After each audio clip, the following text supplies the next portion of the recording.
There are 3.5 mission critical priorities that all companies need to achieve. As a sales professional, your job is to show your prospects how your solution directly impacts one or more of these priorities.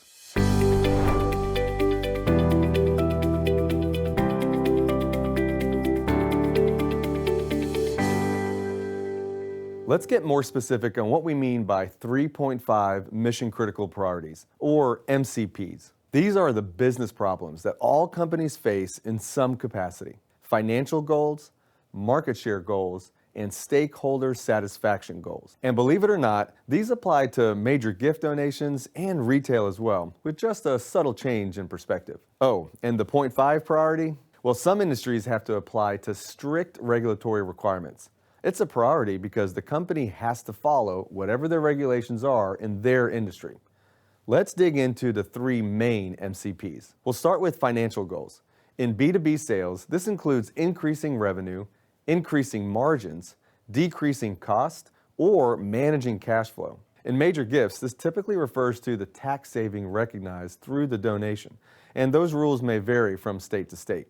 In retail, this will vary based on the solution you're selling and your target audience. Market share goals typically consist of increasing overall market share or targeting a new untapped market, which could be based on geography or category for businesses. For major gifts, market share refers to the societal impact the donor will make with her donation.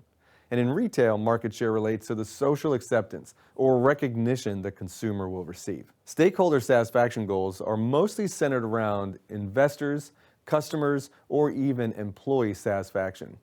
In major gifts, this refers to the recognition the donor will receive either internally or from their peers and their family members.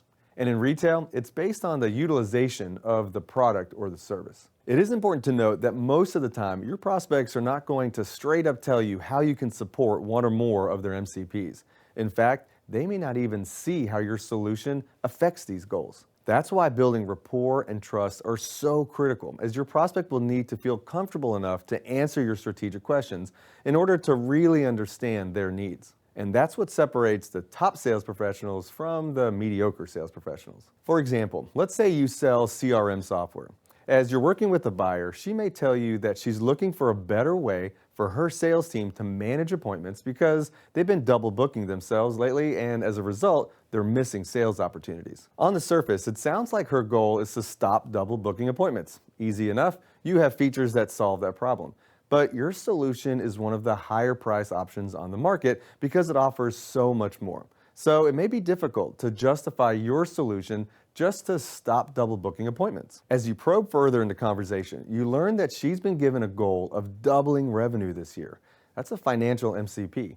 And to accomplish this, they must triple their normal number of appointments in order to hit that objective. You also learn that if her branch doesn't achieve this goal, it's likely she won't get that promotion she's been working really hard for. Now that you have this information, with just a few more strategic questions, you're able to clearly show your prospect the cost of her problem and create urgency around solving these financial and these emotional business challenges. Now here's the thing, if you fail to do this, your sale will be put in the nice to have category instead of the have to have category. Consider this example. Imagine if you sold home remodeling services.